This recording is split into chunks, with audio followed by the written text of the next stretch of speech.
Betty Colbert was 49 when she was diagnosed with advanced lung cancer. She was married to Jimmy for 30 years. They had 6 children and lived in this house on the Moyross estate in Limerick. I knew I was going to lose her. I knew she was gone forever.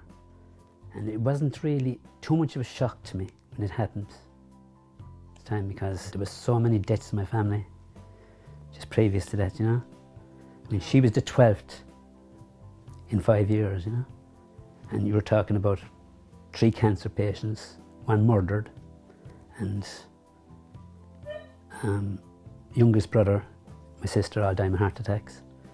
Baby's dying of cot death, and my uncle's dying of heart problems. So there was no real shock.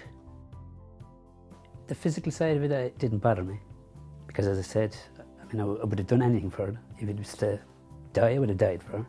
But the mental side of it, I thought, was the hardest part, you know. You're thinking about her mostly, what she's suffering, and you feel you're breaking up inside because she's suffering so much, and you can see it in her body.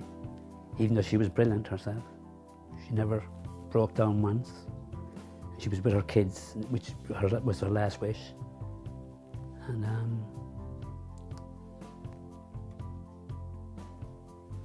she deteriorated so much she couldn't swallow anything, so we couldn't give her any drugs anymore. So all we could really do was clean her, wash and clean her, and try and sponge her mouth and things, try and get liquid into her in some way, you know, because her lips were very dry. And just talk to her and things like that, you know.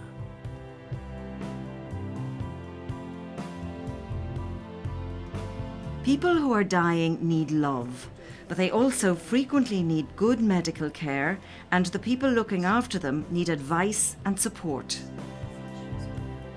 What's the most important part of your work as you see it? The most important as a professional is that I'm interested in you as a person. You're a patient and you've got an illness, but I'm interested in you, I'm interested in your story. And it might be your story about pain that I have to analyse and use my skills to identify the cause and give the appropriate treatment. But more than that, I'm interested in who you are. You know, where are you from? Who's in your family? What's frightening you? What gives you joy? I'm interested in getting to know you, not just in your symptoms and your medical condition, but as in your whole being. And I think any professional working in the world of palliative care, looking after people who are preparing to die, I think that's the most important trait. It's a tremendous honour, really, to be present with a family when this is happening. This is this is one of the biggest events that's going to happen to any family, and to be intimately involved in that is a huge honour, really. And it's something you never forget. It's something the family never forget. It's something that's there always afterwards. And as a human being who's been caring for a human being for a period of time, there is a personal relationship that builds up there. Even though it's a doctor-patient relationship, it's very personal between a GP and a patient they've been looking after for a long time. My role basically is I'm called in, I'm the last member of the health professional team who is looking after the patient and their families, who are the main carers. I'm called in usually at night time, and my role is twofold. First of all, to the patient at the end stage of their illness, controlling their symptoms. After this, then the carer, who are the family, I would be supporting them in their role and enabling them to continue to look after their loved one at the end stage of their illness. Margaret Banny-Keneally was born in 1925 and she grew up on Inisheer on the Aran Islands. For more than 50 years, she lived with her family in this house near the Spanish Arch in Galway. In 2003, she was diagnosed with advanced cancer. They wanted her to be admitted that time, that would be the best way to control her pain. She said no. In fact, she said no, really, with absolute significance. And that was the very first time she made it clear that she didn't want to be in a hospital. But I felt strongly that I wanted to mind her at home if that was possible. And it was possible, which was great. She was very determined. Somebody gave her a whole box of apples, and she made jam. She made apple jam on Wednesday and died on Sunday. So she was very determined in one way, and yet I feel my mother knew only in those last couple of days that she was dying. I don't think she realised it before that. We just took it in turns to be around her. We did a lot of rosaries. My mother was a great rosary sayer, and they used to say it in Irish. And there was a bit of fun around it in so much as that, it would be whose turn next, and it reminded us of when we used to say the rosary as children, and we used to be skittering around the floor, and it was nice from that point of view. Somehow for me, it was nearly harder to watch my siblings than it was to watch Mammy, because I thought Mammy was peaceful and was going to go to her end, which was right and proper for her. But it was very hard to watch, say, my younger sister Koch or Mihal. It was hard.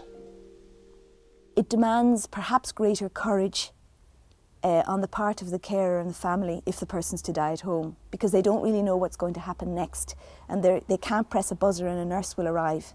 They have to be guided by the home care nurse or the night nurse or the twilight nurse or the GP or the public health nurse to, this might happen, and they have to say, yes, I know this might happen, and I'm going to try because my mother wants to be here. So for that reason, there's perhaps a greater courage required to embark on that journey of caring for a family member at home. The atmosphere in the house, I think, is the thing that really comes across. You would imagine that it should be a terribly sad time, and while it is a sad time, it's also a very emotionally rich time. There's a sense of peace within the house, tremendous love, caring. Everybody is caring for everybody else at that particular time, not just the person that's dying. It does involve everybody who's in the house at the time. And I think for the person who is dying to feel that caring and love that's there is obviously must be very helpful to them in the whole process.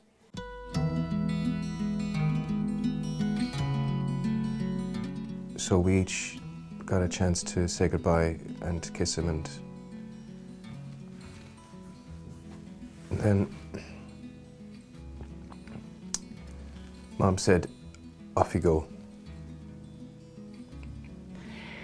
The colour just drained out of his face, and his eyes were so blue, and he just opened his eyes, and looked at us all, so we just all got around him and put our arms around him, and I had my head down in his chest, and he just,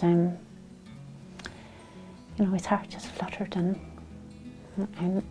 he just... And we all stayed around him and held him and just watched him so intently.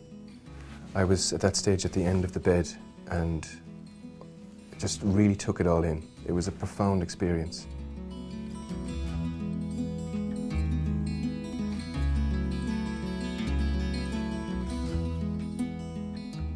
The very last minute, we really just said rosaries, because that's the tradition in Inishir, where Mammy was from, and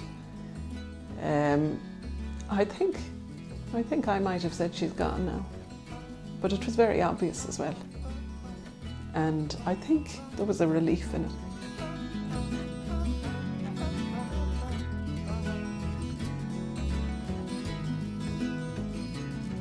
So I just stood by her and she had a rosary beads in her hands, and I started praying with her. Just sat by the bed, rubbing her forehead and sponging her mouth, keeping liquid at the lips, like, And about 8 o'clock then, she just stopped breathing.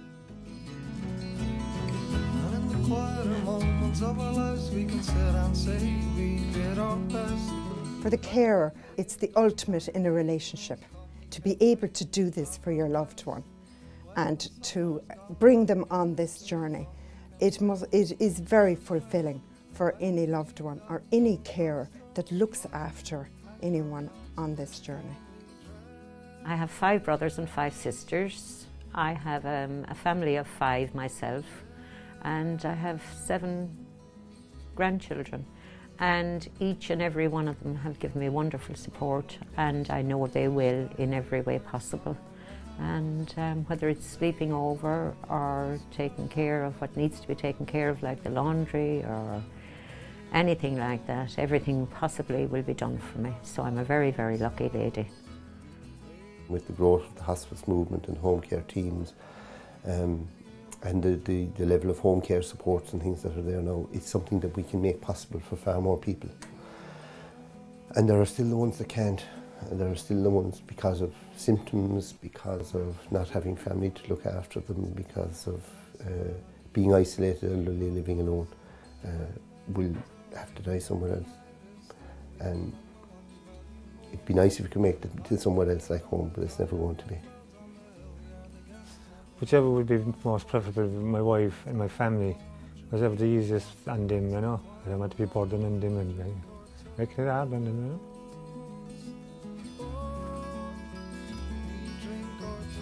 The stories of the people who care for a member of the family at home, you realise that the edge of eternity is there in the home, where this outpouring of love and care and courage and intimacy.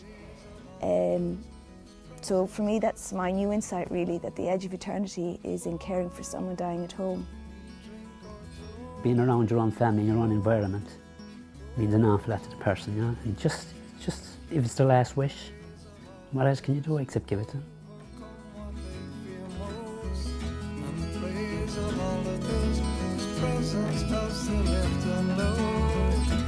Praising all of the